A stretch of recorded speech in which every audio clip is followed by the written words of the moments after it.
tell me sign. Breaking down the stories, every view will unwind. From left to right, we'll see the light. It's balance, we're chasing, no fighters fight.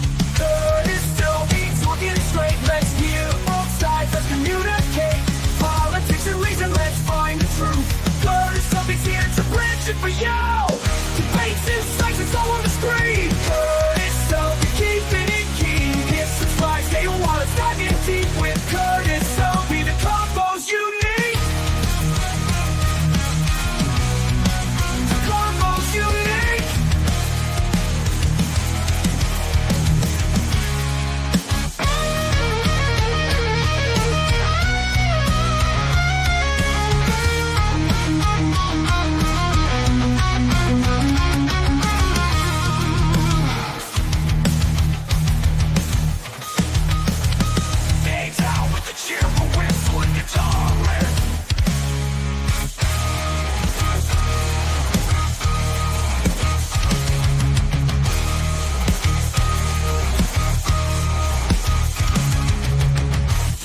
Insights, it's on the screen. Curtis, I'll be keeping it keen. Hit subscribe, stay a while, it's diving deep with Curtis. I'll be the convo's unique. Curtis, I'll be talking it straight. Let's hear both sides, let's communicate. Politics and reason, let's find the truth. Curtis, I'll be here to bridge it for you. Debates, insights, it's all on the screen. Curtis, I'll be keeping it keen. Hit subscribe, stay a while, it's diving deep with Curtis. So be the combos you need. The combos you need. The combos you need.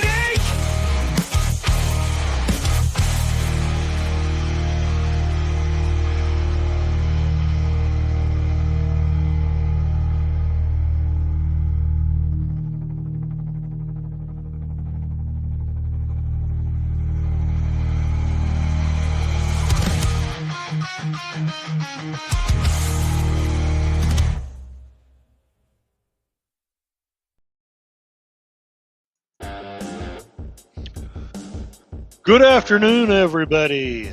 It is I, your tired midnight blogger who, in this case, is more exhausted than usual. And blogging at 2:32 p.m. Who knows, maybe one of these days I'll actually blog at midnight. Well, let's go ahead and take care of some housekeeping things. As you know, everybody wants the same thing. Please like and subscribe and share. Maybe think about being a member if you like the material.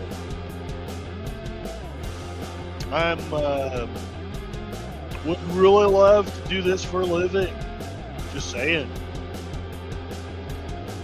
I see I started early, so at least at the moment, nobody's here. That's okay. I am setting up a goal.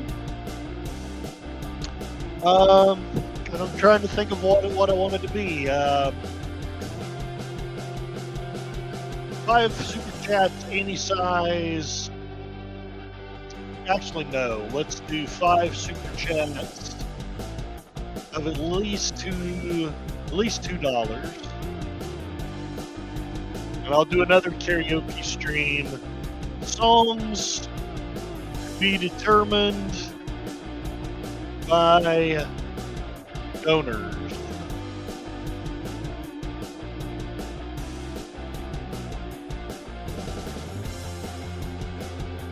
There we go. I misspelled donors, but I ain't gonna fix it now. The internet's taken a bit to respond. The internet's not been very kind lately. I was trying to set up my stream for tonight for Dark Shadows.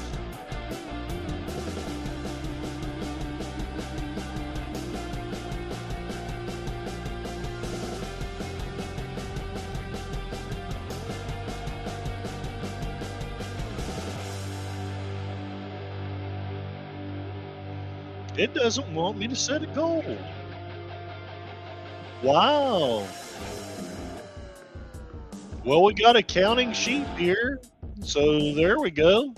Ahoy! Welcome, welcome. I'm going to give up on trying to set a goal here in a bit. What do you think the goal should be, Accounting Sheep? You and Tim are my biggest donors, so what would entice you?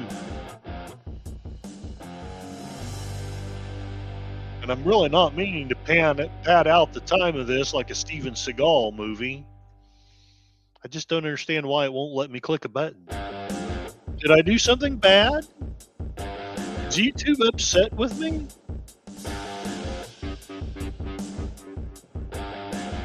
Maybe it doesn't like the idea of karaoke streams.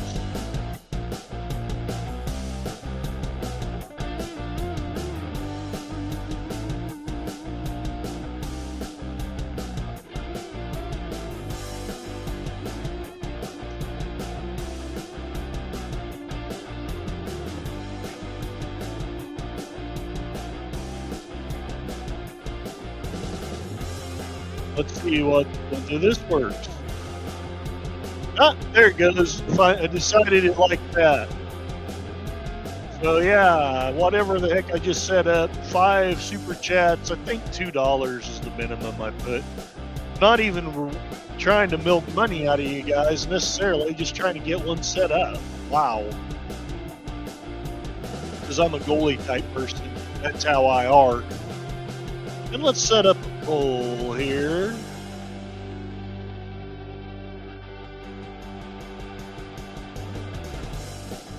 Is presidential power too much? Does the presidency have too much power?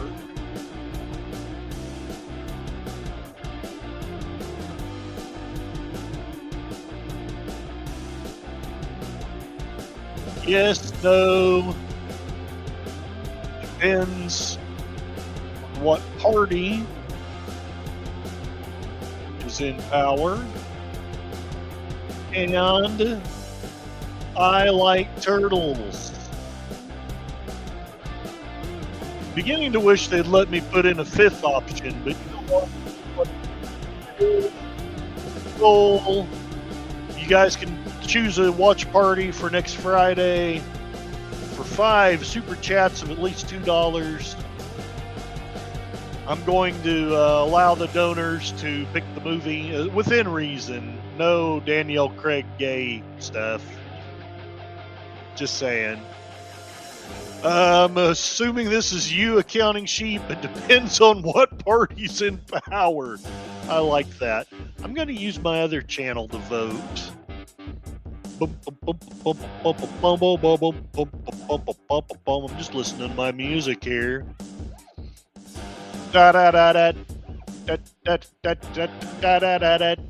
gonna vote using my other channel. There we go.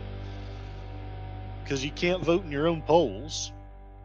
There we go. Ha ha! Take that, the Accounting Sheep.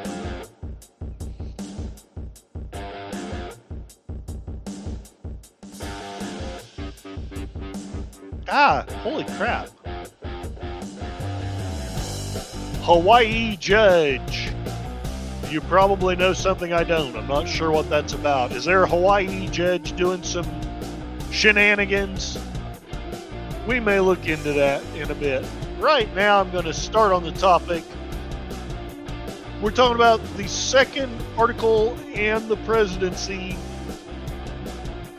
This is where we're at in the Tired Midnight Blogger Constitution series, which has been mildly successful, not greatly, but mildly, and probably would be way successful if I just freaking be consistent. But there it is. All right, let's stop the music. Stop the music. There we go. Stop the music. There we go. And we shall begin. Now we have 3 votes in the poll. One of us says, yes, the presidency has too much power. One says it depends on which party is in power, whether the presidency is too much. And one says that they like turtles. So, excellent. I will begin with reading. I know this is why this is such a fascinating series. What the hell's in the second article of the Constitution? What does the Constitution actually say about the presidency? We talked at length about the legislature and what it's supposed to be and what they're supposed to do and so on and so on and so on. And I think most of us had stated, and I know I personally believe, that the legislature has ceded way too much power to the executive. How this has happened is partly what we're going to talk about today. But first, let's talk about what's in the Constitution. We can't really know what the hell our government's all about if we don't know our Constitution. It's one of the things that Charlie Kirk tried to teach people, so we had to eliminate him. All right, Article 2, Section 1. The executive power shall be vested in a president of the United States of America. Pretty simple. He's not a king. He's not a duke. He's not a chairman. He's not Chairman Mao. At least officially, he's not a dictator. No, he is not a potato shaped like a sexual organ. He is a president. He shall hold his office during the term of 4 years. Someone from, I think it was Ireland, told me that their president serves a 7-year term. Ooh. And anyway, together with a vice president chosen for the same term, be elected as follows. Each state shall appoint in such manner as the legislature thereof may direct a number of electors equal to the whole number of senators and representatives to which the state may be entitled in the Congress. But no senator or representative or person holding on office of trust or profit under the United States shall be appointed an elector. This is the electoral college of such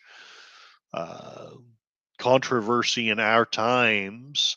I remember thinking, I used to believe this was the dumbest thing that the founding fathers had done.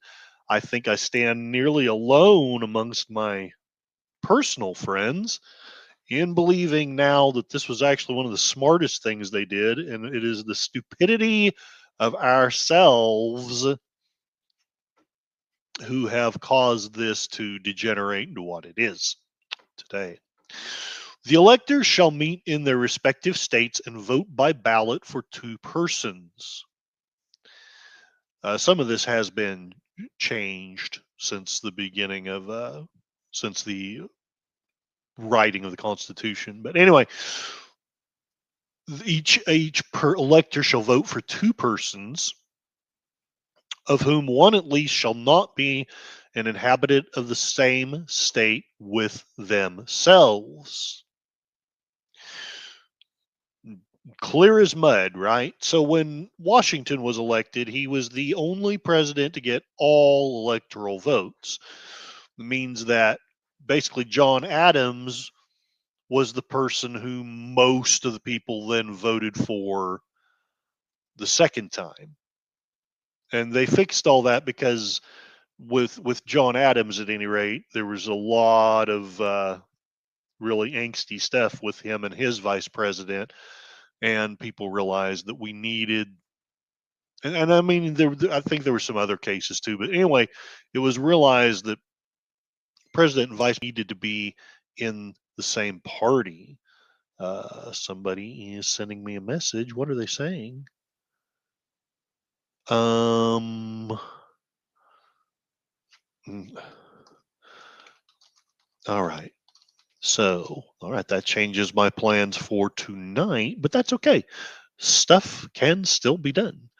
I am going to check the chat now. We have John Potterero, Turtle Power. Welcome, welcome. And Pleasant Valley Picker. Hello, hello. He was napping listening to the Marshall Crenshaw album. It is a darn good album. I was listening to it almost until maybe 5 minutes before I went live. I had to shut it down because I need the bandwidth for all this stuff I have put up. Accounting sheep, I meant it depends on which party because a Hawaii judge. Yes, no, good point. It's actually a good point in my humble opinion. A Hawaii Democrat judge will block a Republican president. Yes. And don't get me wrong. Yeah, there are a few times when Republican judges will come out and you can listen to all that on Midas Touch and other channels. But I personally believe it is mostly left leaning judges that do this to Republican presidents.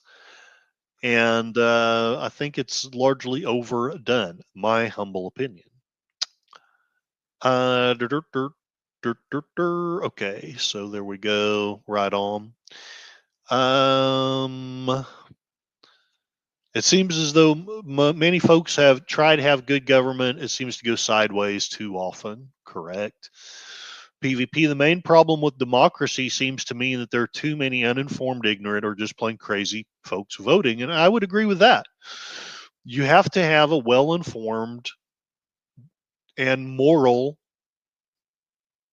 electorate, or it does not work. We could go into that, but this was one of the things that was said by many of the founding fathers. The Constitution, it doesn't work for a nation whose people are mainly ignorant or who are mainly not moral. Oh, PvP, maybe I misunderstood you. I thought you had sent a message saying that you were tired or something. And rain check. Oh, oh, that's Michael. That's Michael. Okay, never mind. Never mind. Okay, never mind. I am not a good multitasker. Plans have not changed, but we can't. We just won't have Mikey. That's all.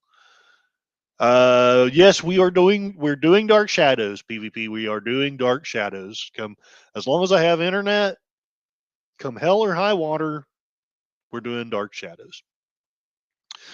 The Curtis signal appeared in the sky. He needs to save the world instead of streaming tonight. That's what I thought I saw. Yes, and a house divided falls. Indeed, indeed, indeed, indeed.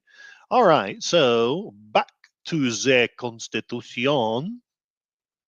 Anyway, so you're voting for two people. That's the way they did it back then.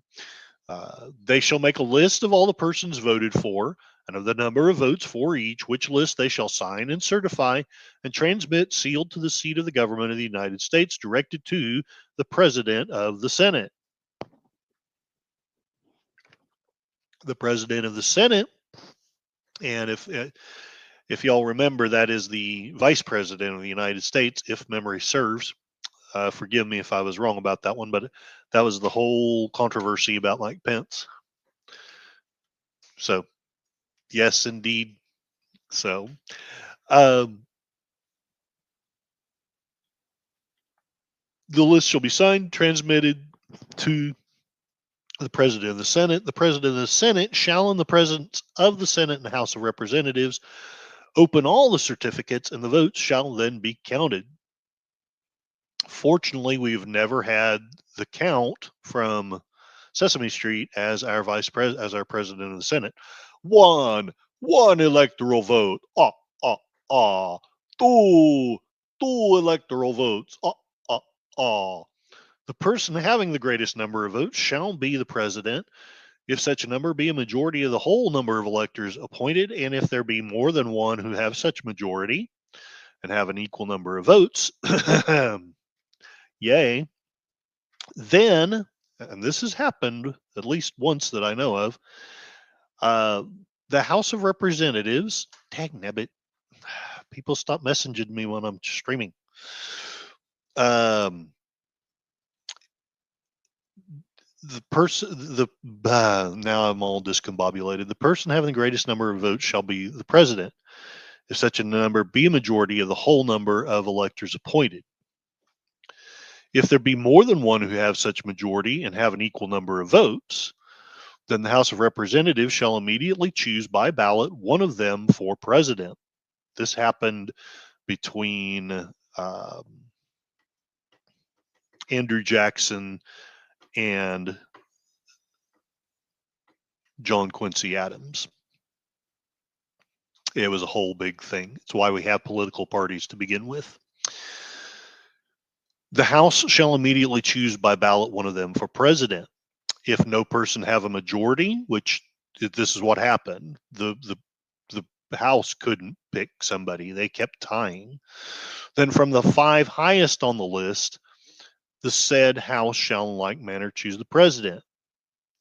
They never did get to a point where they could figure one out. So they finally, if memory serves, just made a committee. The committee couldn't figure it out. And finally, one person ended up deciding who the president would be.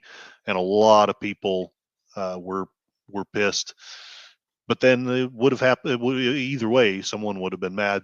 In choosing the president, the votes shall be taken by states, the representation from each state having one vote. A quorum for this purpose shall consist of a member or members from 2/3 of the states, and a majority of all the states shall be necessary to a choice. In every case, after the choice of the president, the person having the greatest number of votes of the elector shall be the vice president. If there should remain 2 or more who have equal votes, the Senate shall choose from them by ballot the vice president. Clear as mud, right? Very simple.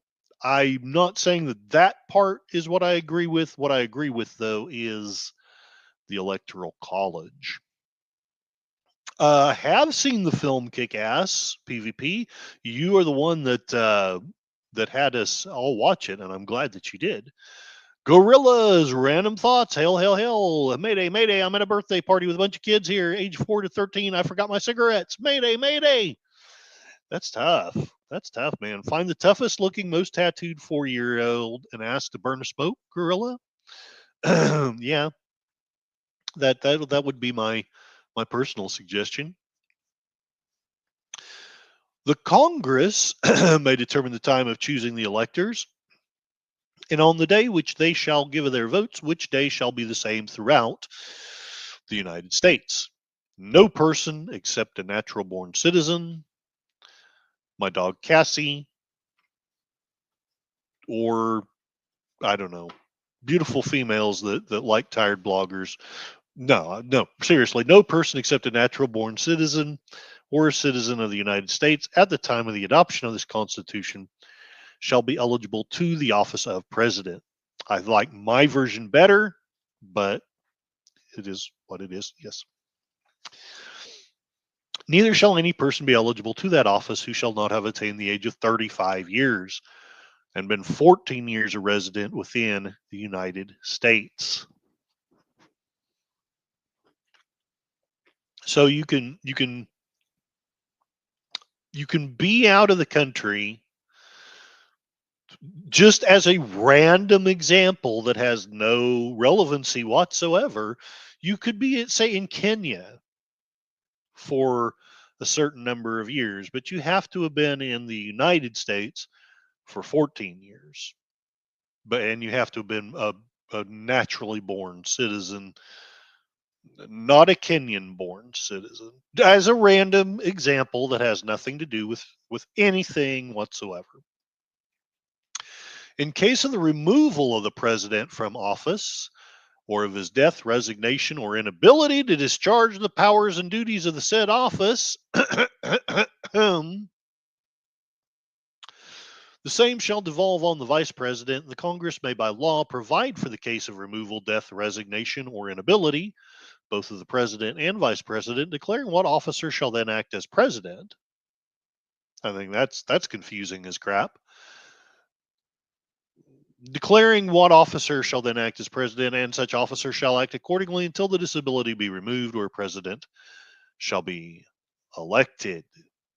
We've since had a constitutional amendment adjust that, and I think that's good because that's confusing as crap. The president shall at stated times receive for his services a compensation, which shall neither be increased nor diminished during the period for which he shall have been elected. And he shall not receive within that period any other emolument from the United States or any of them. So he's not supposed to be getting bribes from any of the states. Before he enter on the execution of his office, he shall take the following oath or affirmation. I do solemnly swear or affirm that I will faithfully execute the office of President of the United States and will do to the best of my ability preserve, protect, and defend the Constitution of the United States. All right, let's get in here and see what's going on in the chat. My memory is bad. I forgot. Mine is probably worse. PvP. Hi, Gorilla. So you're among folks at the same intellectual level, but accounting sheep. In case of disability, the auto pen shall become president. Well, it, if there had not been an amendment,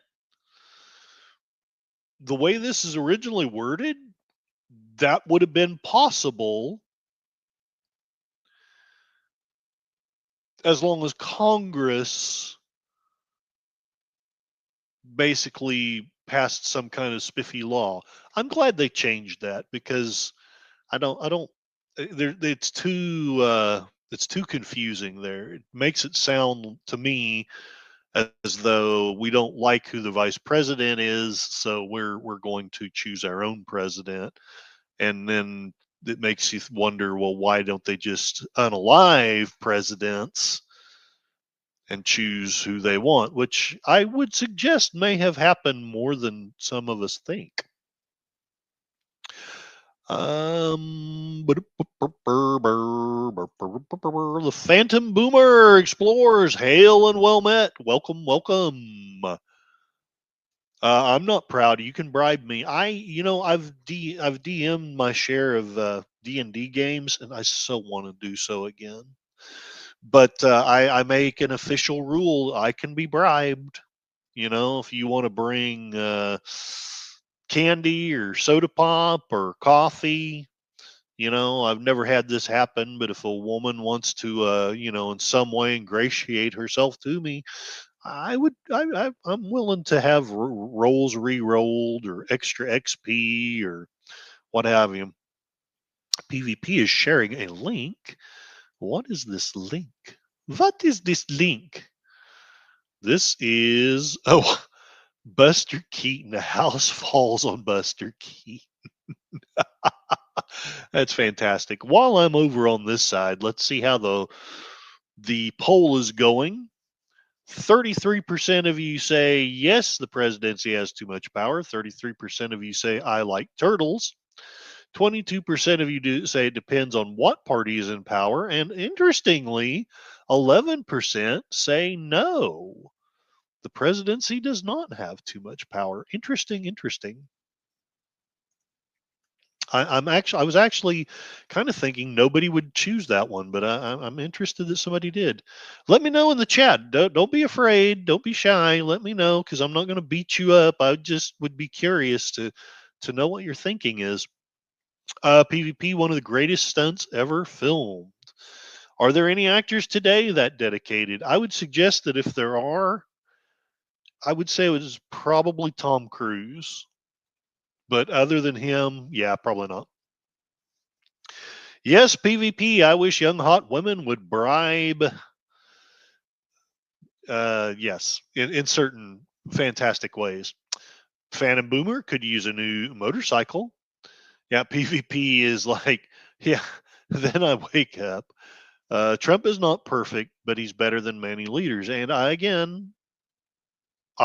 agree. I know that has made me much less popular in certain circles, but I agree. I ended up voting for him this last time. I voted for him the first time. I voted for him the third time. If I could go back, I would have voted for him the second time. But I believed a bunch of lies, and so I voted libertarian, if I remember right. So section 2. I guess the summation is there's a weird, discombobulated, bizarre way of selecting the president. And they were desperately trying to balance basically democracy and Republican government and the states, and they wanted Congress to have some power in it. They were trying to make everybody happy. And in the end of the day, they just ended up with a procedure that was so confusing that it led to a pretty terrible crisis during the election of John Quincy Adams, sixth president of the United States. The Section 2 says the president shall be commander in chief of the Army and Navy of the United States and of the militia of the several states, when called into the actual service of the United States.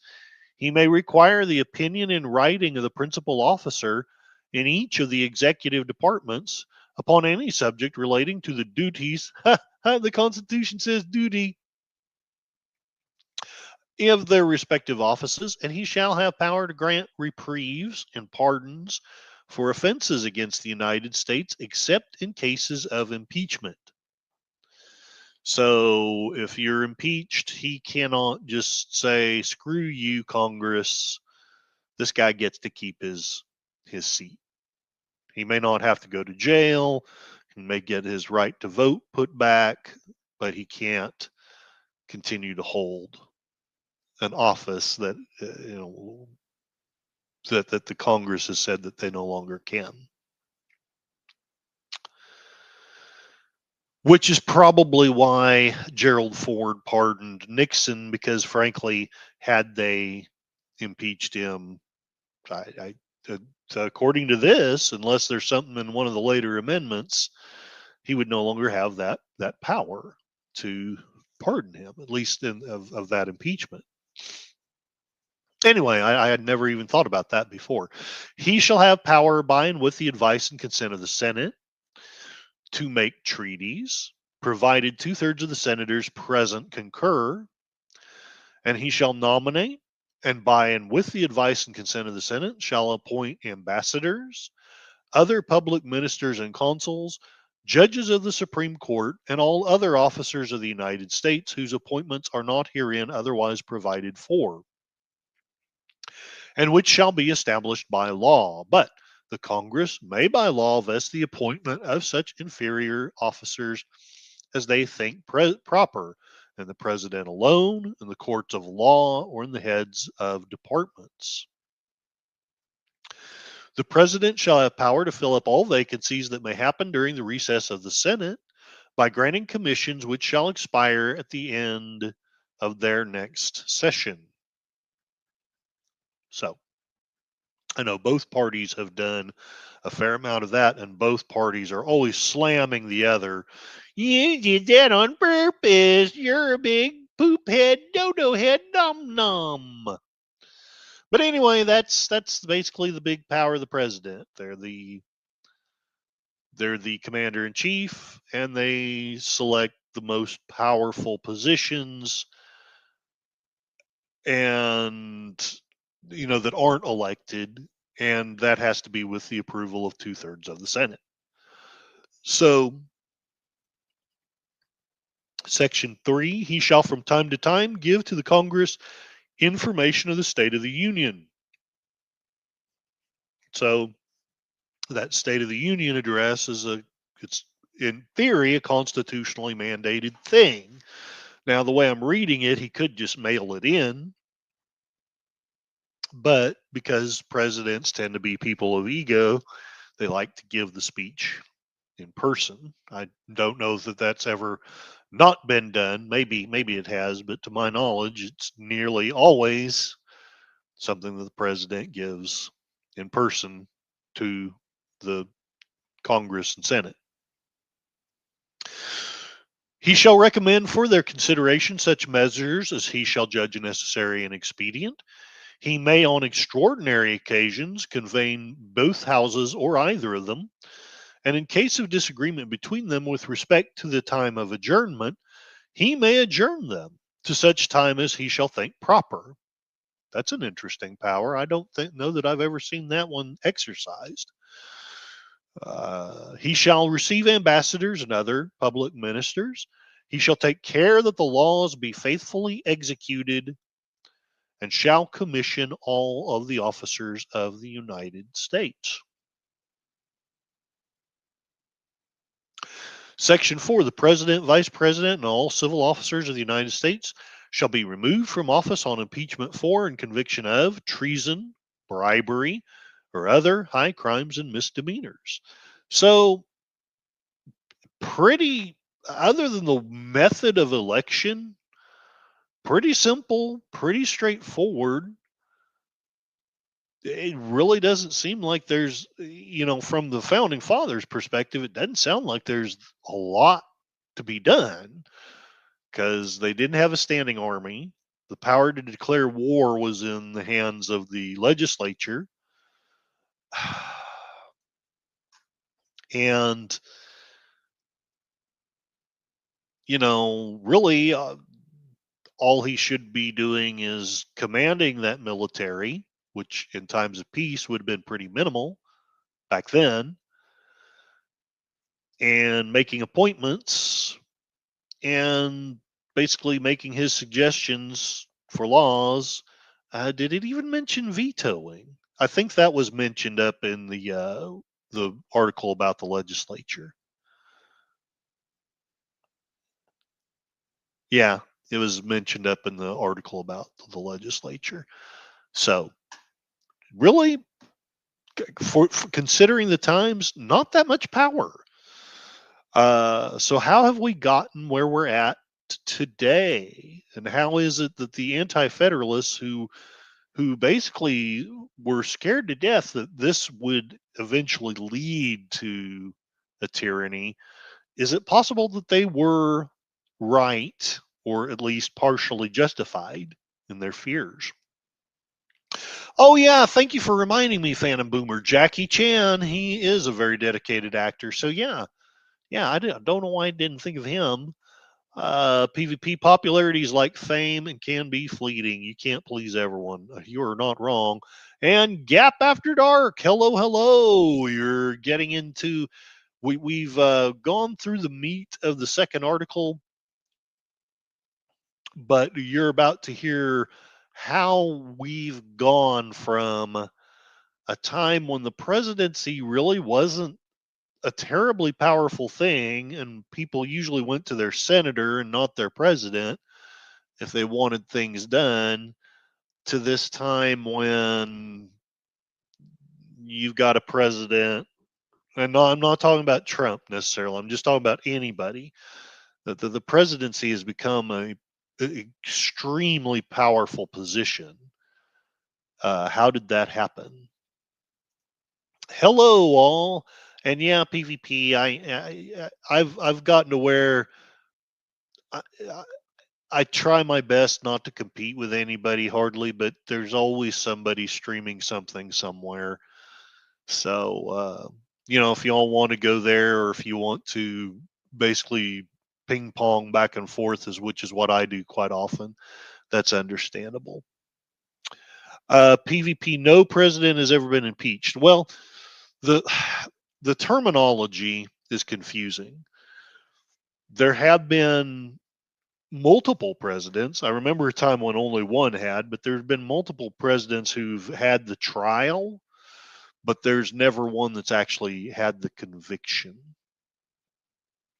Um, John, what was his name? I'm having a senior moment.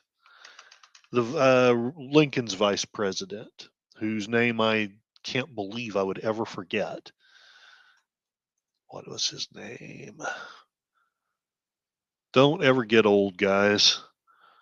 Lincoln's. I'm going to feel so stupid when I get there. Vice president for his second term. Um,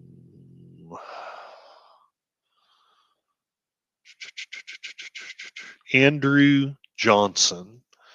He's the one that came the closest. He was not impeached by one vote. One more person voting, and he would have been impeached. Then we had the debacle with Nixon, and that didn't get to the chance because essentially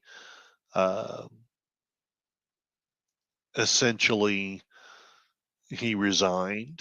He wanted to spare the country that.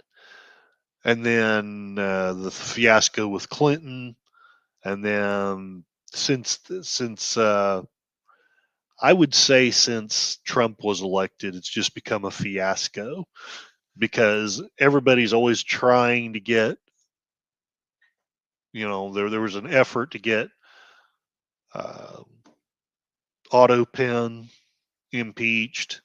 There's been several attempts to get Trump impeached, but nobody's ever got the votes because it takes 2/3, and I think it should. I think it should be a difficult thing.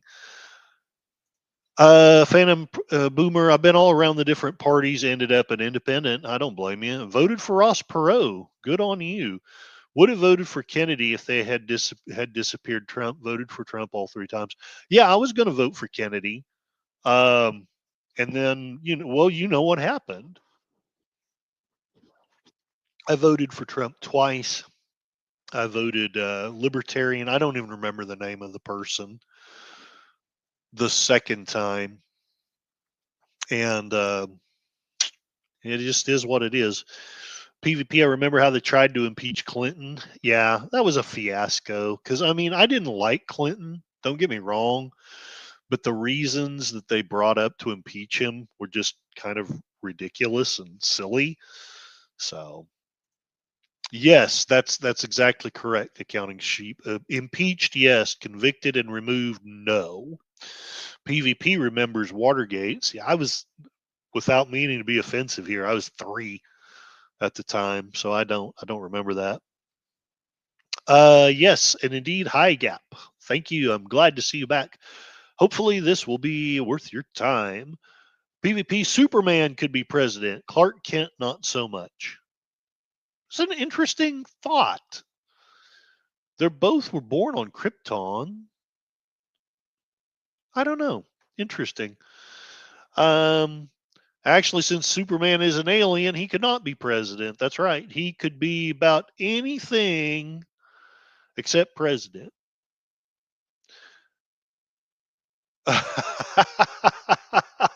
PvP treason, high crimes. When did this become about Carney? and both parties, I can hear both parties right now. Well, what about when this president did this, and what about when that one did that? What about when Trump did this? What about when Biden or Obama did that, or the Clintons did that, or Bush did that? Yeah, it can get nauseating. Let's go back to the poll real quick. Does the presidency have too much power? 36% of you say yes. 36% of you say I like turtles.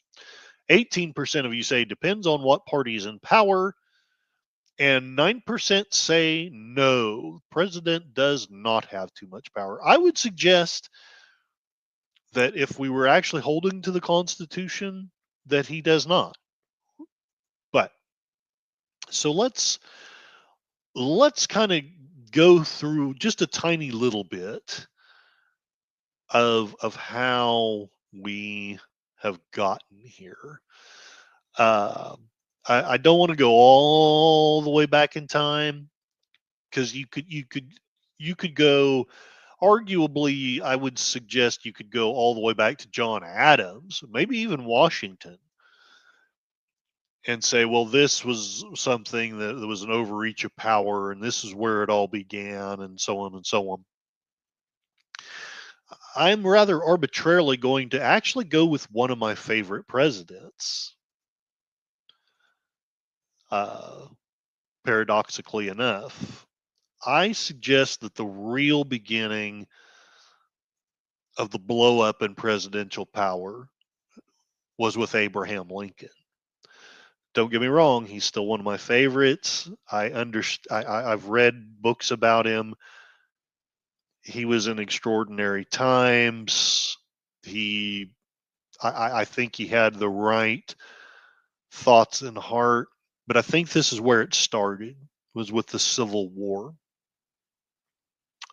And I think that war, while it hasn't the only instrument, I think it's been the chief instrument for enslaving us as the people. That I'm not saying that was Lincoln's intent, but I think that some of his precedents have since been taken by less less righteous men to do very much less righteous things. And I also know some people who really do not like Lincoln, and listening to their arguments, I get it, and their arguments are kind of why I'm bringing this up. From the Bill of Rights Institute, did Abraham Lincoln exceed his presidential powers during the Civil War? Here he is with his cabinet. These people do a debate on whether this was the case. I'll just read this debate. You guys let me know what you think, but they both present excellent points. Claim A: was Lincoln a tyrant? Over the years, many have answered in the affirmative. At the least, his critics and even some supporters argued he acted as a dictator. Indeed, Lincoln has been described by historians, both those who praise him and those who criticize him, as a dictator far more than any other president. In 1861, Lincoln issued a call for 75,000 volunteers to serve 90 days in the military, claiming that he faced a rebellion too powerful to be suppressed by the ordinary cause of judicial proceedings. Nowadays, that probably doesn't sound like a great big deal, but back in that time, that was unheard of in the United States. Claiming broad emergency powers, he argued the Constitution had vested in the executive branch. He called on the militia, authorized increases in the size of the regular Army and Navy, expanded funds for military purchases, deployed military forces, blockaded southern ports, suspended the writ of habeas corpus in certain areas, authorized arbitrary arrests, and impaneled military tribunals to try civilians in occupied or contested areas. He took these steps without congressional authorization. Later, he authorized conscription and issued the Emancipation Proclamation, which we all account him a hero. I account him a hero for doing it. But very technically, it was not a constitutional thing to do at the time. Now, the Constitution has been amended, so things are different. But at the time, it absolutely was not. Lincoln believed the power he needed to deal with the rebellion was a part of the executive power found in the Constitution. As he wrote to James Conkling in August of 1863, I think the Constitution invests as commander in chief with the law of war in time of war. In addition to the commander in chief clause, he found his war power in the clause of Article 2, requiring him to, quote, take care that the laws be faithfully executed, unquote, in his presidential oath to preserve, protect, and defend the Constitution of the United States. But many constitutional scholars have rejected Lincoln's claim that the Commander in Chief Clause and the Faithfully Execute Clause provide an inherent presidential war power. Lincoln argued that the means appropriate for an emergency are not appropriate for normal times. A sick man is given medicine that would not be good for a well one. Lincoln's defenders argue he was operating according to the prerogative, described by John Locke as the power of the executive to act according to discretion for the public good without the prescription of the law, and sometimes even against it. But some scholars have taken issue with the idea that prerogative has a place in a constitutional government. One constitutional scholar asks if the powers implied by the prerogative, as understood by Lincoln, meant the president could not violate the constitutional oath if attempting to preserve free government against foreign or domestic enemies. Lincoln could have avoided the crisis of the Civil War in the first place had he accepted a compromise that permitted the extension of slavery into the federal territories. For example, in the Senate, John J. Crittenden of Kentucky cobbled together a series of amendments to the Constitution that would have, among other provisions, protected slavery in the states from any interference by the federal government and expanded the application of the Missouri Compromise line of 3630 from territories acquired as part of the Louisiana Purchase to all territories now held or hereafter acquired. But this was the issue that had led the Republicans' electoral triumph in the North. Lincoln contended that permitting further extension of the institution would undercut his own plan for convincing the slave state governments to accept his plan for gradual compensated emancipation. Of course, the most controversial element of Lincoln's war presidency was his treatment of civil liberties. Even many defenders of Lincoln argue he overstepped constitutional bounds by declaring martial law, arbitrarily arresting civilians, and trying them by military tribunal, and shutting down opposition newspapers, which I'd never known until recently. And that's the first time I've actually felt pissed at Lincoln because to me, that's free speech is my big deal. That's not cool. He immediately crossed swords, metaphorically, with Supreme Court Chief Justice Roger Taney when he authorized the arrest of a pro secession Marylanders who had interfered with the transit of Union soldiers through Baltimore, including one John Merriman. In his decision, Ex parte Merriman, 1861, Taney denied that Lincoln had the authority to suspend habeas corpus, a power he argued was reserved to Congress. Lincoln's overreach is confirmed by the fact that after the war, the Supreme Court criticized many of these measures in Ex parte Milligan, 1866. Certainly, many white Southerners believed Lincoln was a tyrant. Many of those detained in the North and tried by military tribunals would agree.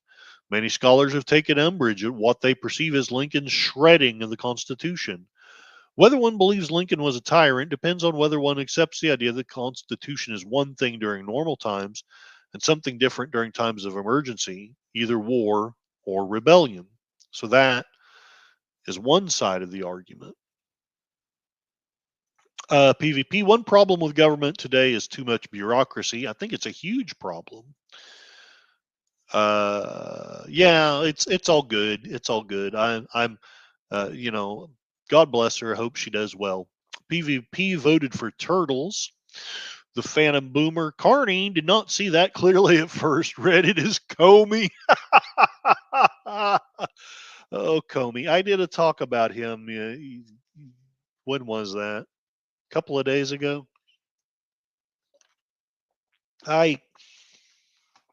Yeah, Comey.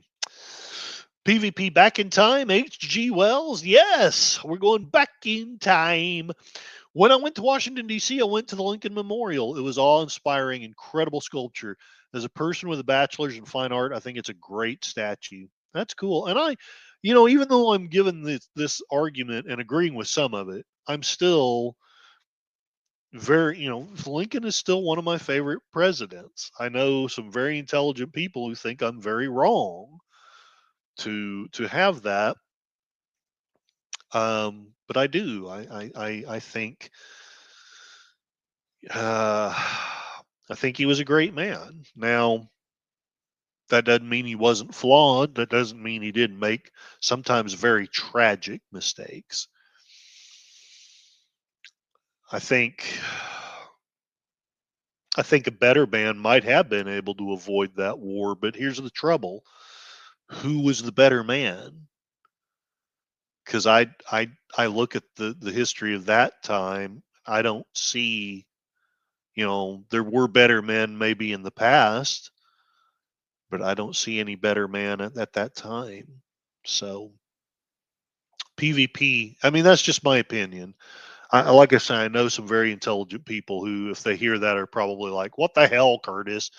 But PvP, we want our leaders to be bigger than life, but they are just humans with flaws. And Accounting Sheep, God bless you.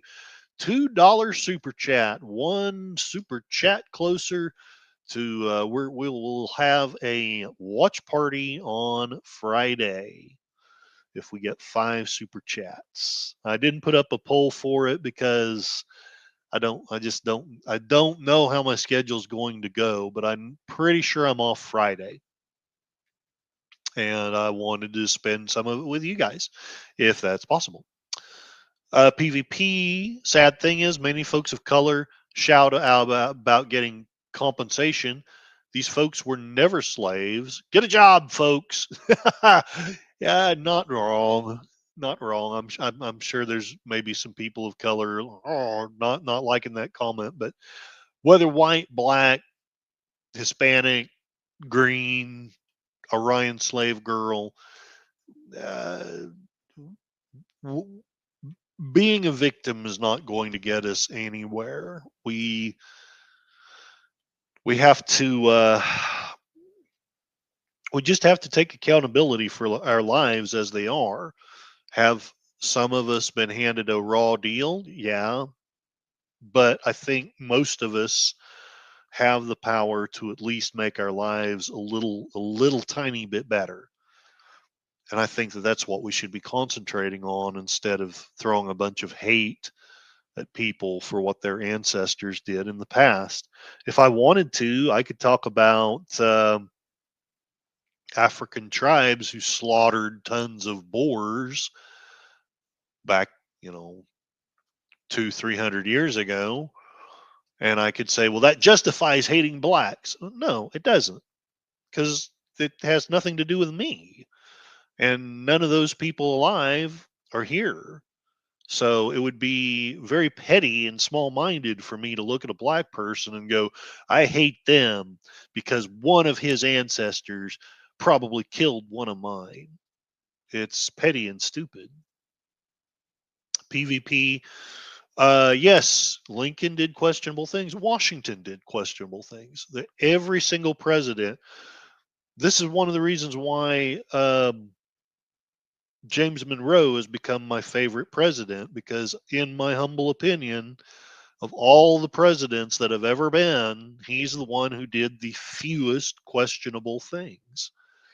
Uh, but that's just my humble opinion. And that doesn't mean that I don't still love Lincoln. I do. Lincoln made tough decisions to preserve the Union. That's a good point. Trying to avoid war, like Western leaders recognizing a Palestinian state. Tag. All right, so here's the other side of the argument, and I do argue that this did begin our decline into an overly strong presidency. But I don't necessarily blame Lincoln. I blame the weakness of mankind for it. Claim B, a republic is a form of government in which sovereignty is understood to belong to the people, who exercise it through the medium of the representatives they select to act as their government. This doctrine of self-government is what Abraham Lincoln deemed right, absolutely and eternally right. The three principles he saw as the foundations of Republican government were the natural equality of every human being, as described in the Declaration of Independence, the sovereignty over their affairs which the people possess as equals, and the subordination of government to the will and interests of those people. The challenges in Lincoln's day rose from the basic problem any society of equals faces, that not everyone agrees on the policies their government should adopt. The solution lies in elections, and once an election takes place, majorities must prevail. What will destroy a republic is one, when a minority refuses to accept the legitimacy of the majority's victory. Sound familiar? Or two, when the majority becomes a persecutor of the minority. And again, sound familiar? This was the situation Lincoln faced in the Civil War. Important as the issue of slavery was in triggering political conflict, the real crisis of the war was the refusal of the Southern states, the minority, to accept the legitimacy of the majority who had elected Lincoln as president, and their attempt to break up the republic by seceding from the American Union. And this, he said, could of necessity lead only to anarchy or to despotism. The Southern dissidents called their response secession. Lincoln objected that the Constitution provides no right to secession, and he treated secession instead as simple insurrection, to be suppressed by military force. I consider the central idea pervading this struggle is the necessity that is upon us, of proving that popular government is not an absurdity, he told his secretary, John Milton Hay, or whether in a free government the minority have the right to break up the government whenever they choose. I'm going to be a little bit unfair here and interject some of my own bias. So take what I'm about to say with a grain of salt. Is it possible that the things Trump is doing to restore order to certain cities is a very similar thing to what Lincoln was doing with trying to preserve the Union? It's just a question. I don't know that I have the answer. It's just a question that's popped into my mind. Let me know in the chat what you think. And I'll try to finish this argument for Lincoln. Sadly, I'm not going to have many arguments for the next people that I'm going to be bringing up because I've completely changed my mind about at least one of them. Of course, a republic will not survive either if its forces are unable to suppress insurrections. And if the outcome of that suppression begins to look in jeopardy, the temptation will become great for the government to reach for more and more force against the rebels and against its own people, whom it suspects of failing to support its efforts, until it begins to look less like a republic and more like a dictatorship. And the Lincoln administration did, in fact, resort to means that caused indignant accusations of dictatorship. Lincoln suspended the operation of the writ of habeas corpus, which protects citizens from arrest and detention without trial. I'm going to ask the question, have either of our recent presidents done the same thing? Have both of them done the same thing? Is one of them justified, or are neither of them justified? He signed legislation, the Confiscation Acts of 1861 and 1862, that permitted the confiscation of property belonging to rebels and rebel sympathizers.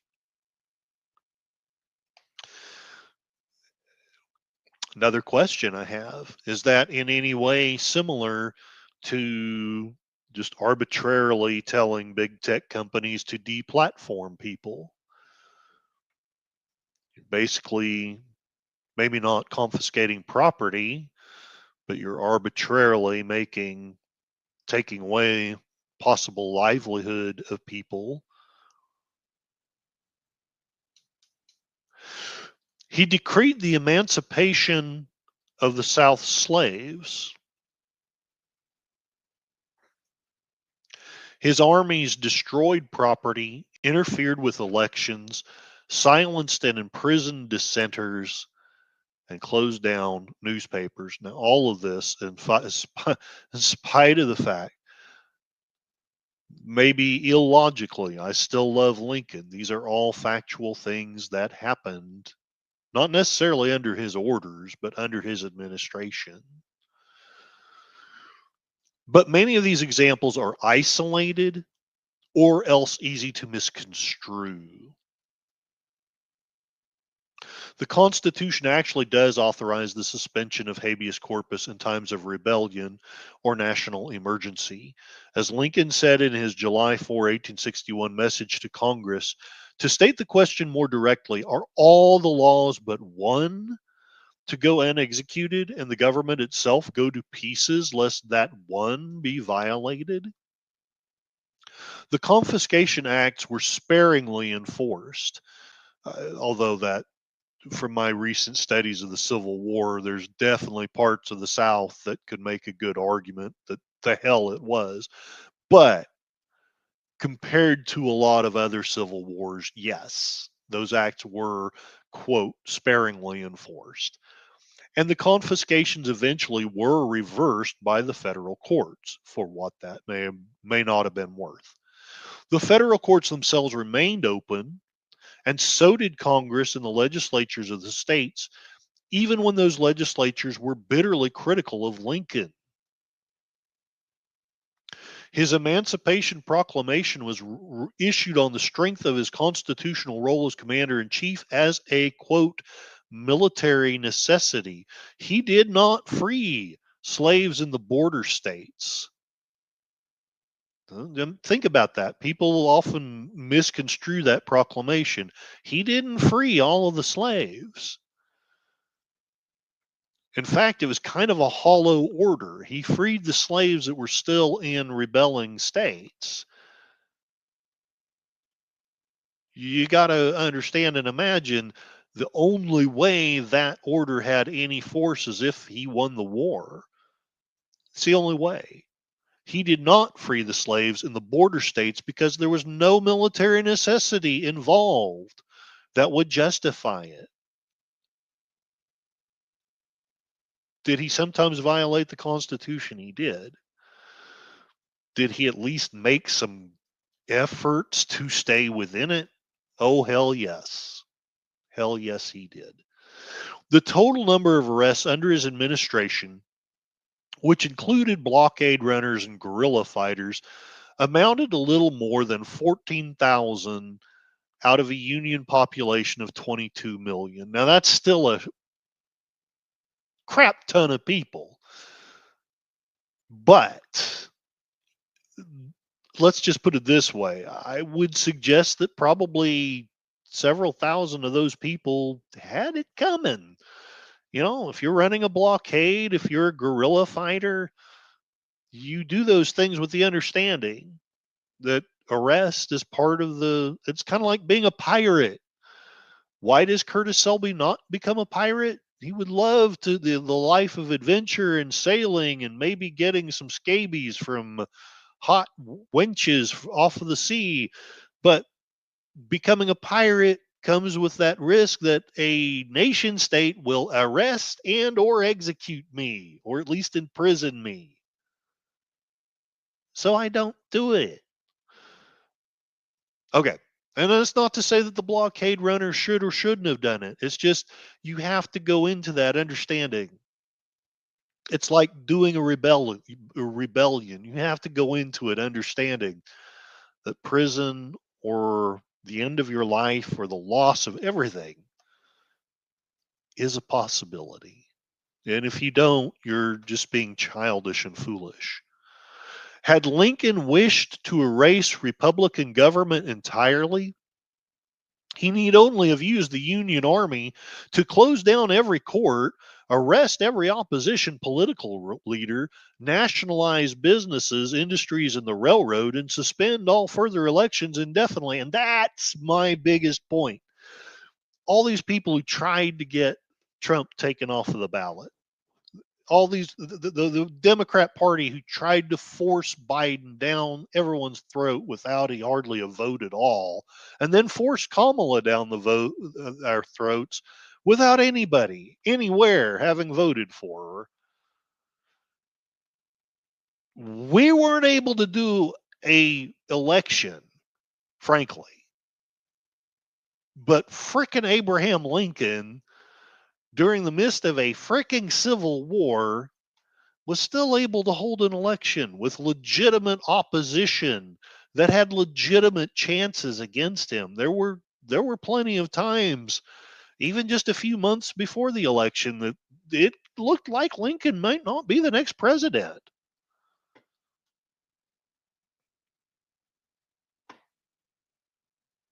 He didn't shut it down. In his mind, and maybe he was wrong, maybe I'm wrong, but in his mind that was what the war was about, was to make sure we still had a republic. Anyway, he could have done all this indefinitely on the grounds of national emergency. Again, does any of that sound familiar?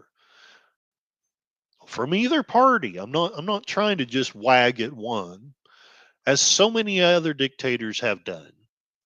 In fact, he did none of these things. And when he was urged to, his response was, "Would I not thus give give up all footing upon Constitution or law? Would it not lose us the very cause we seek to advance? As aggressively as he used his war powers to defeat the rebellion, he never, according to this arguer, and I don't know that I quite go this far, but this arguer says he never overstepped the Constitution's boundaries or ignored the rule of law. And I would agree with that. I don't, from my studies of him, I don't think he ever ignored the rule of law. Abraham Lincoln not only saved the Union and freed the slaves, he upheld the basic principle of any Republican government that ballots are the rightful and peaceful successors of bullets, and that when ballots have fairly and constitutionally decided, there can be no successful appeal except to ballots themselves. I am, yes, suggesting that this was where the massive overreach of presidential power began. But I am also saying that I don't damn Lincoln for it. And I think that we should have been able to reverse the tide. In fact, for a while we did. Also, I would like this to be my personal response to all the people who were laughing and mocking and happy that Charlie Kirk was killed. It's ballots, not bullets. Ballots are the rightful and peaceful successors of bullets. If you have to resort to bullets, at least, in the context of the times we're in, then I would suggest you have lost the argument and you just don't have the wherewithal to find a better argument. All right, PvP, have fun at Charlotte's stream. And yes, Jeff B, welcome, welcome, and hail to the dread pirate Selby. Man, it actually does sound like it would be fun, but I would not last. I would probably last 5 minutes, as a pirate. Pirate.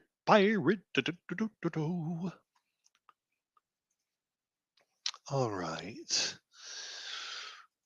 Now I'm going to move to my second person, and to me, this is the worst of the lot that we've had, at least since until maybe the year 2000 or 1990 at the least, 1970 at the least. I don't know, but to me,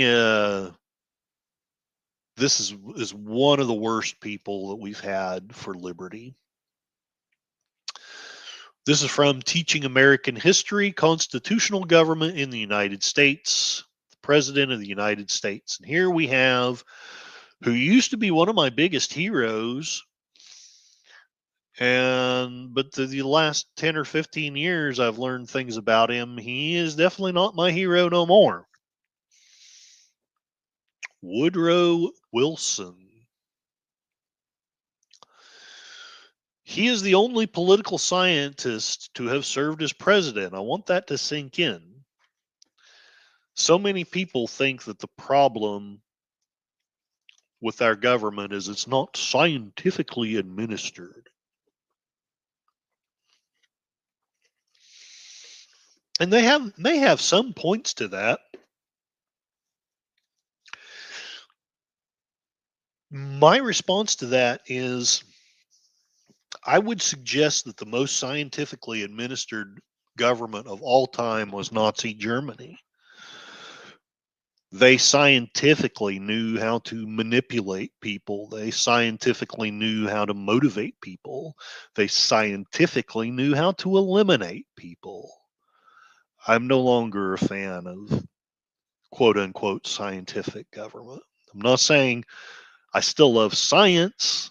I still want science to be conducted and even for it to be influential. but I am no longer fond of the idea of a scientific state. His dissertation in 1885 emphasized Congress as the most important part of the government. But in his Constitutional Government in the United States, published in 1908, Wilson showed more interest in the presidency as an institution that could be shaped to meet what he saw as the demands of modern life. In this selection, Wilson links his critique of the Constitution of 1787 to his vision for a new and modern presidency. Although he was a Democrat and Theodore Roosevelt was a Republican, both were progressives who advocated reforms aimed at establishing direct democracy and increased regulation of commercial activity. In their view, the presidency would have played an important role in these reforms, but for that to happen, the presidency would have to change. This is from Woodrow Wilson, Constitutional Government in the United States. It is difficult to describe any single part of a great governmental system without describing the whole of it. Governments are living things and operate as organic wholes. Moreover, governments have their natural evolution and are one thing in one age and another in another. The makers of the Constitution constructed the federal government upon a theory of checks and balances, which was meant to limit the operation of each part and allow no single part or organ of it a dominating force. But no government can be successfully conducted upon so mechanical a theory. Leadership and control must be lodged somewhere. The whole art of statesmanship is the art of bringing the several parts of government into effective cooperation for the accomplishment of particular common objects, and party objects at that. Our study of each part of the federal system, if we are to discover our real government as it lives, must be made to disclose to us its operative coordination as a whole, its place of leadership, its method of action, how it operates, what checks it, what gives it energy and effect. Governments are what politicians make them, and it is easier to write of the president than of the presidency. I don't know that I want to read this whole thing. I was thinking that this would actually had things that he did, but this is actually more about his theory. So let me go back. Woodrow. But we at least get a little taste of how he thought. I think that was the Hoover Institution, wasn't it?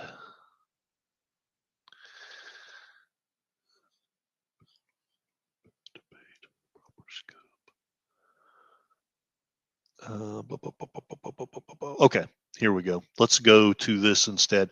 Hoover.org. .com.org.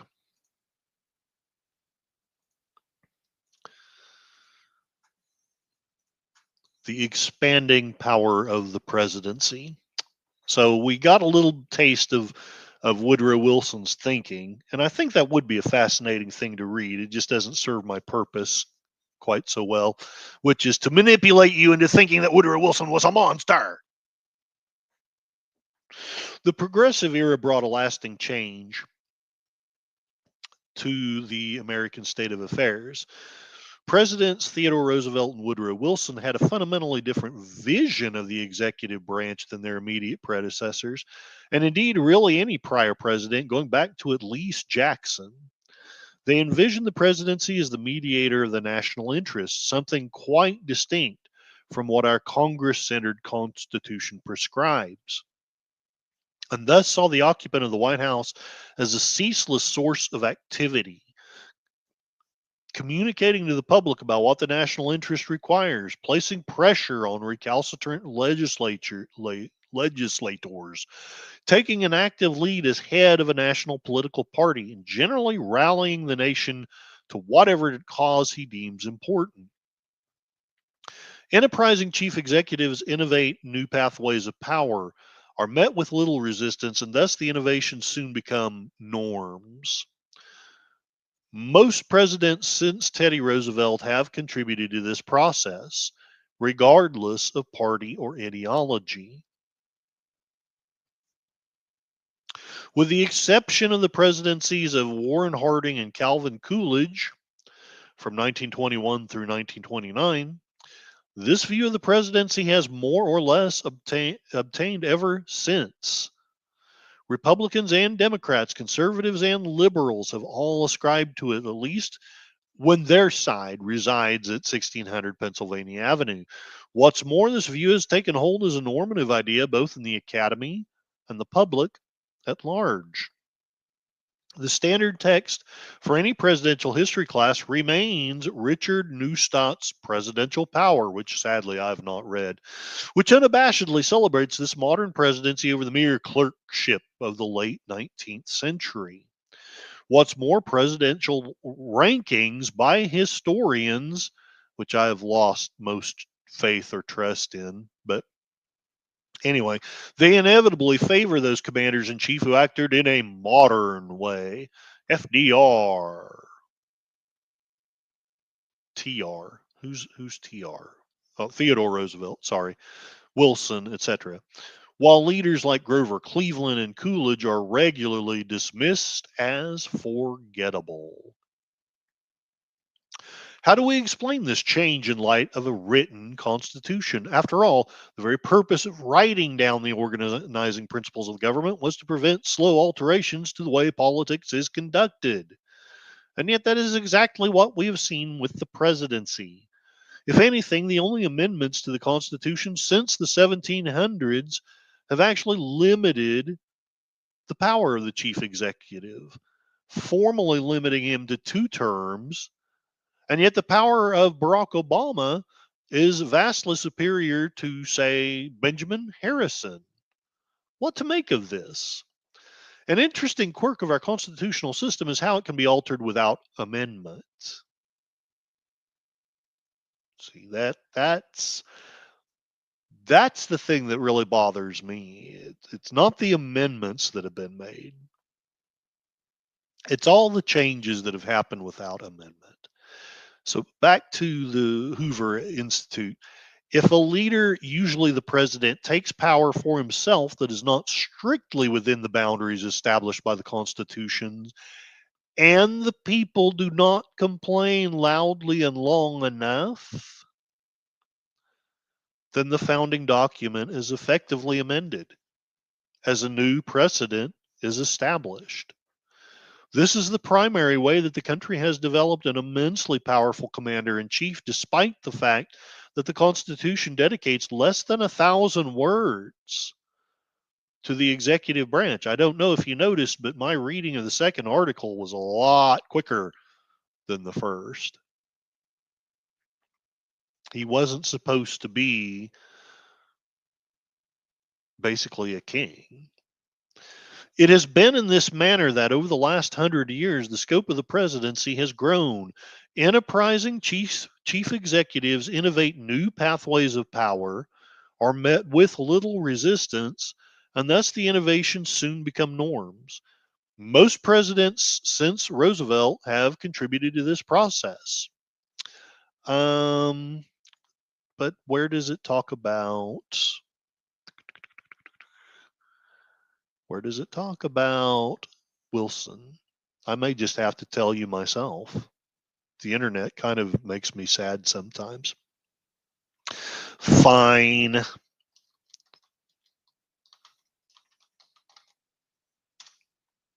I will rely on. Here we go. Britannica.com. And I will just go through my own personal bias. If my mouse will work, it's being a jerk. Your own personal bias. Come on, share the screen. Share the screen. New freedom. Okay. All right. So, ironically, Woodrow Wilson's ideology was the new freedom. He pledged to restore unfettered opportunity for individual action, to employ the power of the government in behalf of social justice. So, let's skip on down here. He was a professional academic. He prevailed at the convention, yakety schmackety. And wow, this is a complete waste of my time. I guess I'll have to go through it myself then. Essentially, first off, he got us into World War One. Maybe that wasn't his fault, maybe it was, but Lincoln may have been the first president to ask for conscripted soldiers, but Woodrow Wilson was the first to nationalize and institute this great big thing of you're going to the war whether you like it or not. Effectively, he got an entire generation used to obeying orders. This is the first thing that he did. The second thing that he did is it was during his terms that we had the Fed show up, and that was done with his complete approval. The Fed basically took government printing of money out of the hands of the government. Everyone talks about the Fed is a wonderful thing.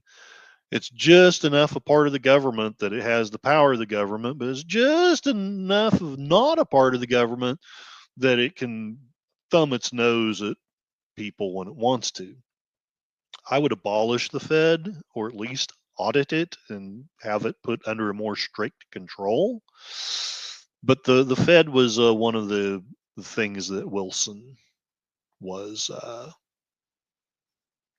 party to. He also, unlike Lincoln, did strongly curb the freedom of speech. The law that Trump was going to be supposedly tried for was a law of Wilson's that basically allowed the government to try people for them criticizing it. A man was imprisoned during World War One for making a patriotic film about the American Revolution because it criticized the British, who were an ally at the time. And lastly of all, when he was sick, his wife basically ran the government and nobody thought about it. So I'm doing a bad job of putting it in here, but the internet is failing me. Thank you, internet.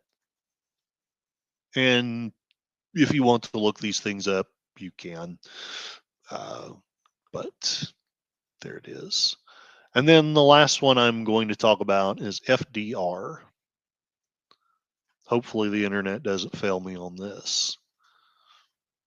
FDR increases the power of the presidency.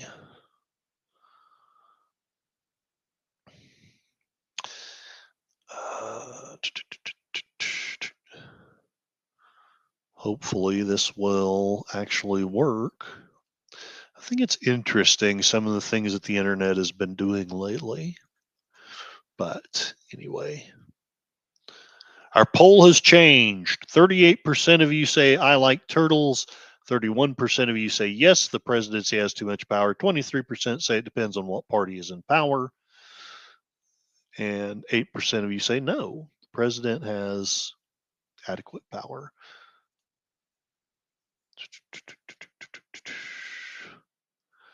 All right.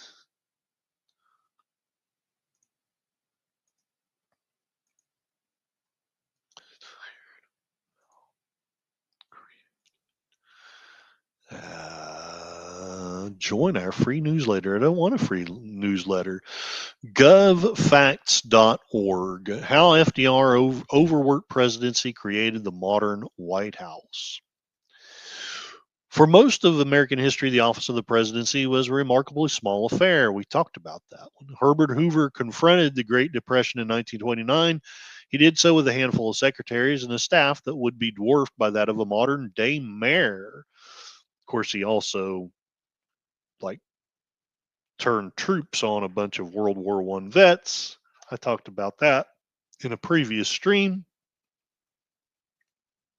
There it is. Less than a decade later, the presidency would be fundamentally and permanently redesigned. And I'll skip on down. Skip. The New Deal's alphabet soup. We talked about the bureaucracy.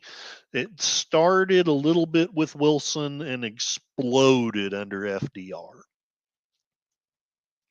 The Great Depression demanded a radical reimagining of the federal government's role in American life.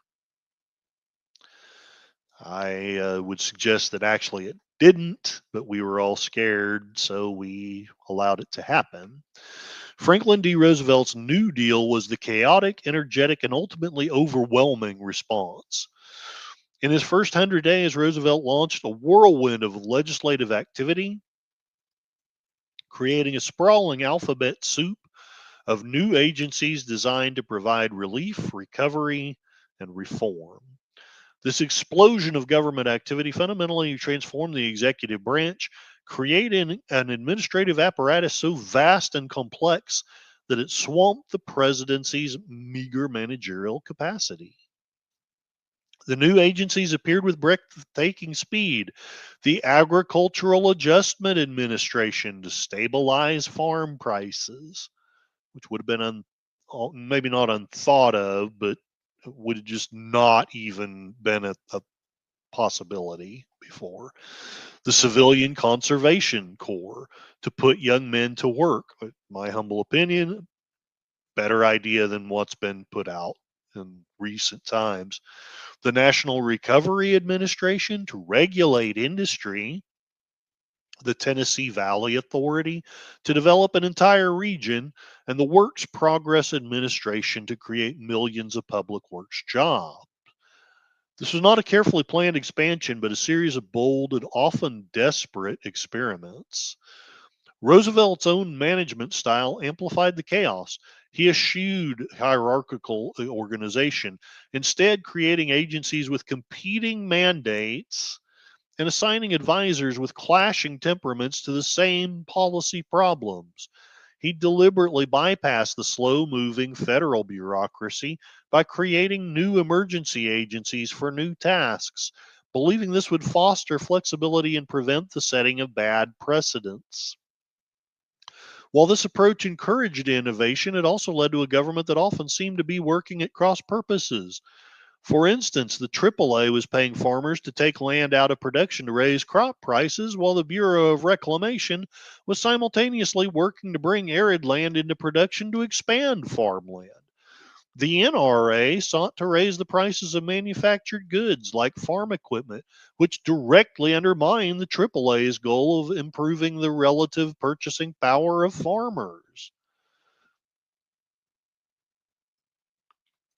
The sheer scale of these new responsibilities created unprecedented administrative burdens. The new Social Security Administration, for example, required a data processing system using punch cards on a scale never before imagined to track the earnings of millions of Americans. Oh, that was another thing Woodrow Wilson did. He got the tax, he got the income tax thing going, and he got the prohibition thing going, if memory serves.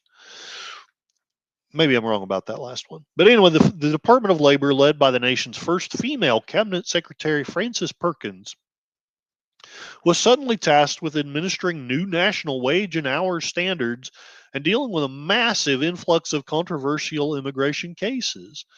This rapid, often haphazard expansion inevitably led to legal challenges, and the Supreme Court struck down key pillars of the New Deal, including the NRA and parts of the AAA, adding another layer of administrative and political turmoil.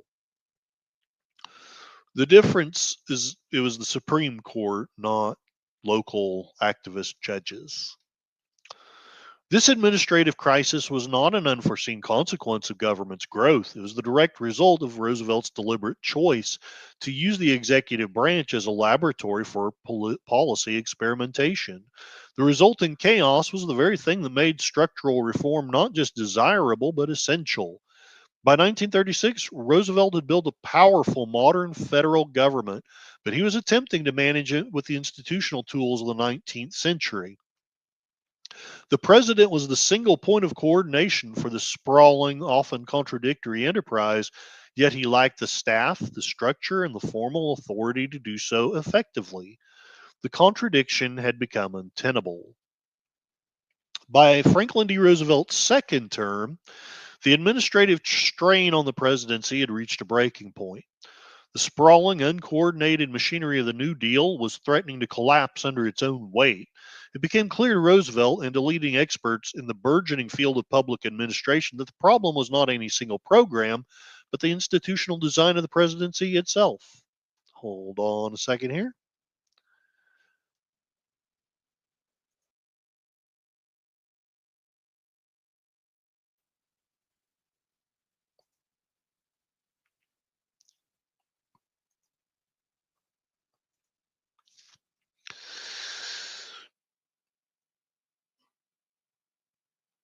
In 1936, recognizing the urgency of the situation, Roosevelt took a crucial step. He established the President's Committee on Administrative Management, charging it with developing a plan to reorganize the entire executive branch. The committee was a powerhouse of administrative theory composed of Louis Brownlow, a veteran public administrator, Charles Merriam, a leading political scientist from the University of Chicago, and Luther Gulick, a top expert on organizational management. In January of 1937, the committee delivered its landmark report. It opened with a simple, powerful, and now famous declaration that perfectly captured the crisis. President needs help. This phrase brilliantly reframed the issue, shifting it from the realm of partisan politics to the neutral, objective language of management and efficiency. So they expanded the White House staff, they strengthened managerial arms, they consolidated the bureaucracy, which personally I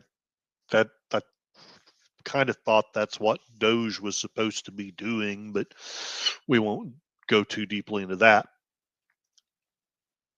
So anyway, then you have the Reorganization Act of 1939. You have him trying to pack the Supreme Court. People were fearing that there was a power grab going on. So he had to retreat and compromise. Let's see.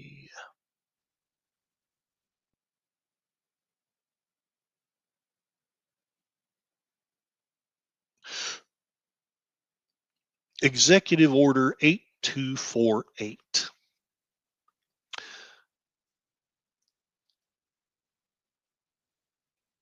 was the architectural blueprint that constructed the modern presidency. Acting swiftly on his new authority, Roosevelt issued this order to give concrete form to the Brownlow Committee's vision. I skipped it, so I'm not sure what that vision was. But anyway, so it wasn't a law, it was just a simple order that a president signed. And we've already discussed this. That's not the way laws are supposed to happen. This is supposed to be a congressional thing. The order formally established the executive office of the president, and in a move of lasting significance, created a clear functional distinction between the president's institutional support structure and his personal staff, an organizational principle that defines the White House to this day. It created an entirely new entity at the apex of the executive branch. The executive office of the president was established as the formal umbrella organization housing the president's managerial arms. The order defined 5 principal divisions within the executive office of the presidents, each designed to solve a specific problem. The White House office to serve the president in an intimate capacity. I'm sure Clinton was happy about that. The Bureau of the Budget. So the powerful Bureau of the Budget was transferred from the Treasury Department and placed directly within the executive office of the presidency. This masterstroke gave the president direct control over the federal budget. It's supposed to be controlled by the legislature, but this move put the budget under his control. That was the most potent tool for enforcing his priorities across the entire government. The National Resources Planning Board became the institutional home for long range strategic policy planning. The Liaison Office for Personnel Control. This office began the process of centralizing the president's control over federal appointments. Again, all of this supposed to be in the legislature's purview. Although he made the appointments, they were supposed to be the ones with the authority to say yay or nay.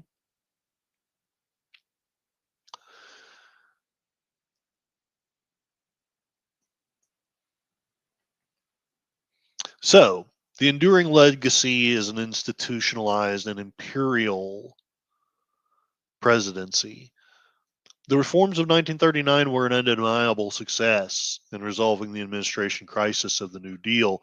They created a more capable, effective, and modern presidency, equipping all of Franklin D. Roosevelt's successors with the institutional tools necessary to govern a complex nation and lead on the world stage, which it all sounds good, except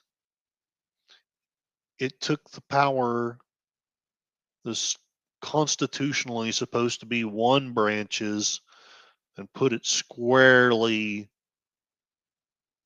in the executive branch. And as we had discussed in a different article, we did this without any constitutional amendments. We did this without very few legislative bills. We did this with executive orders. And it's only been building ever since.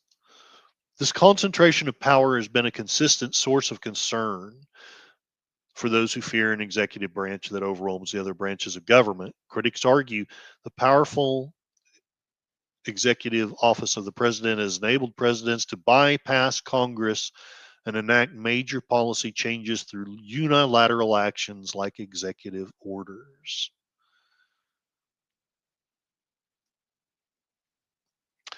This trend is bipartisan.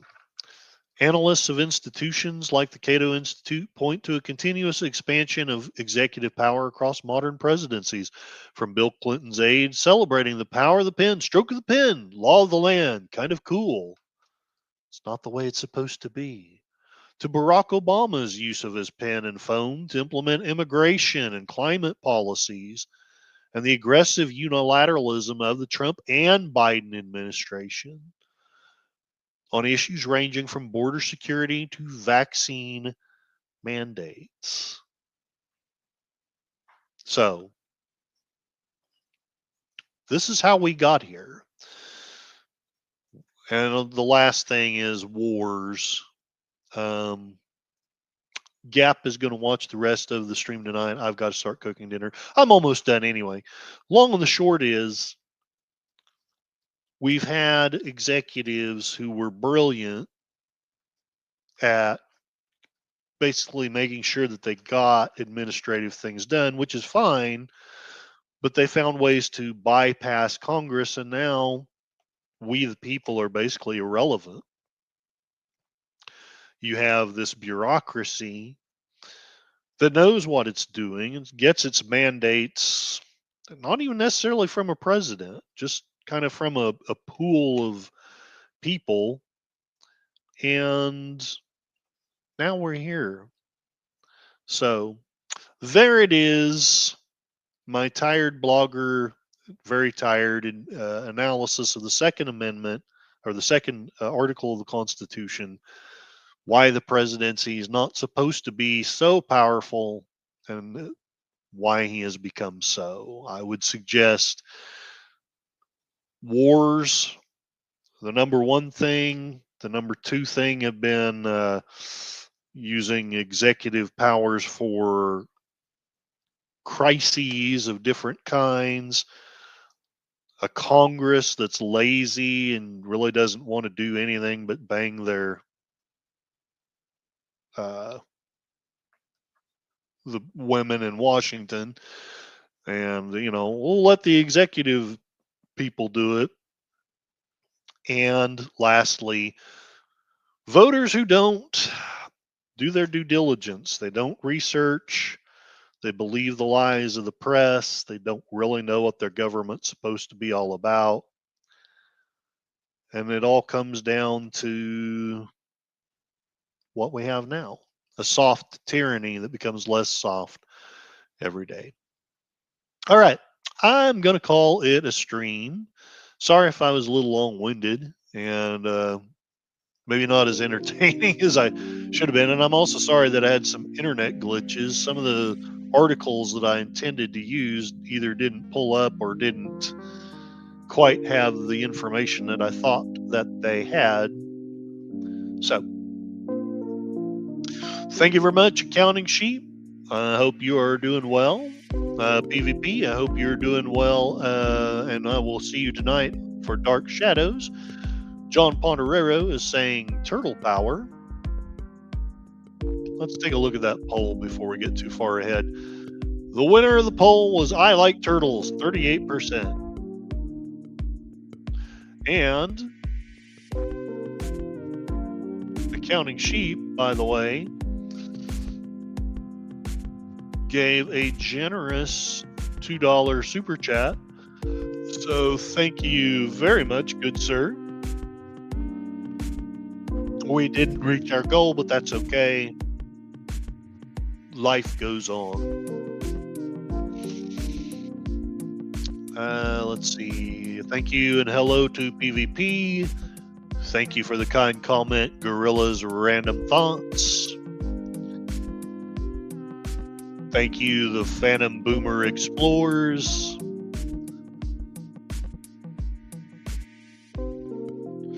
Thank you very much, Gap After Dark. I should know what that letter symbol is, but anyway, it is what it is.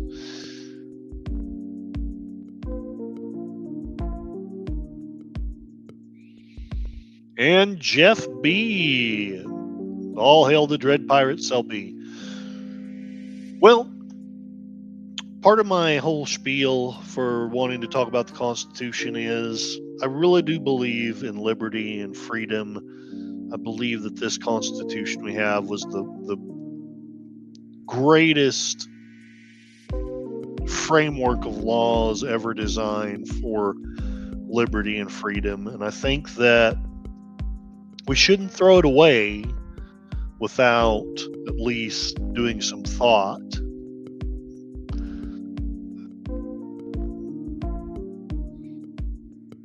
It's an Earth chevron from the SG-1. Okay, Stargate 1 symbol. Gotcha. Thank you, John. I knew I'd seen it. I just couldn't remember where I'd seen it.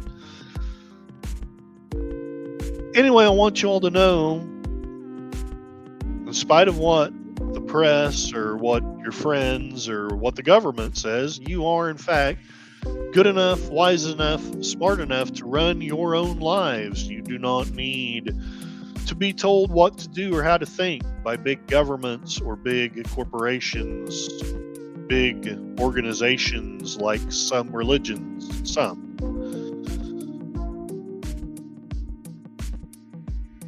I want you all to know I love all of you. You are in my prayers. Thank you very much for listening, and I hope to see you later tonight for some episodes of Dark Shadows. Thank you. Have a good afternoon. Spoon!